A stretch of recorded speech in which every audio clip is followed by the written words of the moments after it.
Kamal Hossain motivation class থেকে আপনাদের স্বাগত। দেখুন, নিয়োগ বিধি পরিবর্তন করতেই হবে। যতই বলুক যে আমি নিয়োগ বিধি পরিবর্তন করব না, নিয়োগ বিধি পরিবর্তন করতে বাধ্য।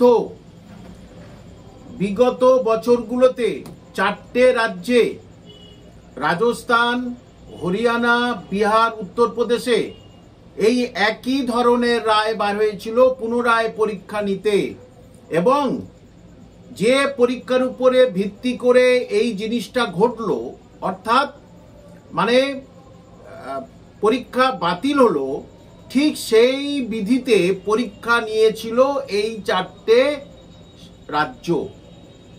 সুতরাং কোনোভাবেই এই যে 2016 পরীক্ষা বিধির বাইরে যেতে পারে না, এবং পরীক্ষা হবেই।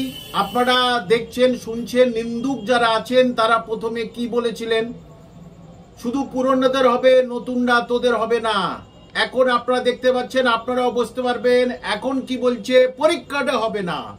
আপনাদের আগে থেকে বলেছি, এই নিন্দুকরা হচ্ছে সমাজের সবচেয়ে বড় কীট। এরাই আপনাদের মতো সুস্থ মস্তিষ্কের যারা পরীক্ষার্থী, তাদের নানাভাবেই অশান্তি প্রয়োগ করার চেষ্টা করছে। কিন্তু আপনারা মনোবল ঠিক রাখবেন, কারণ দেখুন, সুপ্রিম কোর্টের অর্ডারে পরিষ্কার আছে যে 31শে ডিসেম্বরের মধ্যে নিয়োগ প্রক্রিয়া শেষ করে বিদ্যালয়ে পাঠাতে হবে। এটা আমার আপনার কথা নয়, সুপ্রিম কোর্টের কথা।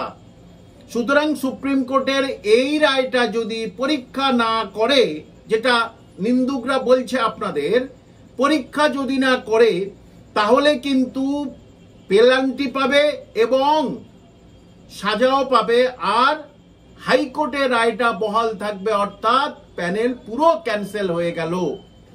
আর ভোটের আগে এটা মাননীয় মুখ্যমন্ত্রী করতে চাইবেন না, এবং নিয়োগ বিধি যা করেছে সেটা আপনাদের যারা ফ্রেশার তাদের জীবন হানি করার জন্য করেছে।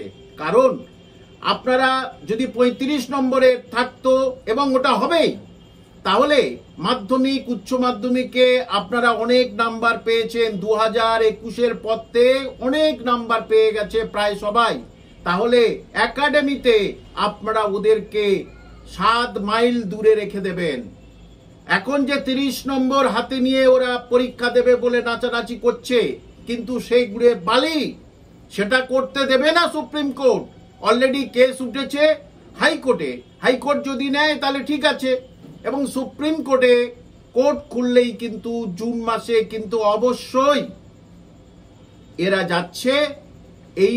এই যে তুগলকি, অবৈজ্ঞানিক, অসাংবিধানিক সংবিধান এবং কোর্ট অপমাননা করে যে নিয়োগ বিধি করেছে, সেটা অযোগ্যদের নিয়োগের জন্য তো বটেই, সেই সঙ্গে সঙ্গে কিছু চাকরিহারারা ওই পথেই যাতে চাকরি পায় সেই পদ্ধতি অবলম্বন করেছে।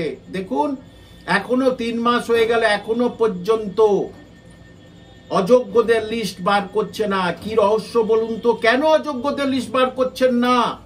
তাহলে এটা নিয়ে কন্টেম খেয়ে গেছে শিক্ষা দপ্তরের 4 কর্মকর্তা, তারাও ছাড় পাবে না। সুতরাং মাননীয় মুখ্যমন্ত্রী যতই যা করুক, যে ভাড়ে মা ভবানী আমি পরীক্ষা নেব না, আপনাকে পরীক্ষা নিতেই হবে এবং সঠিকভাবে করতে হবে। কারণ পরিষ্কার করে বলে দিয়েছে রায়ের লাস্ট প্যারার উপরের প্যারার, কোনো স্পেশাল রাইট দেয়া যাবে না এবং অ্যাডভান্টেজ দেয়া যাবে না। তাহলে এই যে 10 নম্বর অভিজ্ঞতা, এটা কি বোঝায়? আর 20 নম্বর ইন্টারভিউ, এটা কি বোঝায়? আপনার আইনজ্ঞ যারা আছেন তারা এইসব পড়ে বুঝতে পারছে না, না এটা আপনার কোনো ছল্লকাল্লা যে নতুন ভাবে একটা দুর্নীতি ঢাকতে আরেকটা দুর্নীতি তৈরি করতে চলেছেন? 2016 থেকে যারা পরীক্ষা দেয়নি তাদের উপর একটু দয়া মায়া নেই এই সরকারের, এই শিক্ষা দপ্তরের? যা চাপিয়ে দেবেন তাই নেবে মানুষ। কিন্তু আপনাদের দিন ঘনিয়ে আসছে, মনে রাখবেন। পরীক্ষা 31শে ডিসেম্বরের মধ্যে যদি সবকিছু কমপ্লিট না হয়, রাজ্যে হাহাকার শুরু হয়ে যাবে, সবার চাকরি চলে যাবে, আপনার কিছু করার নেই।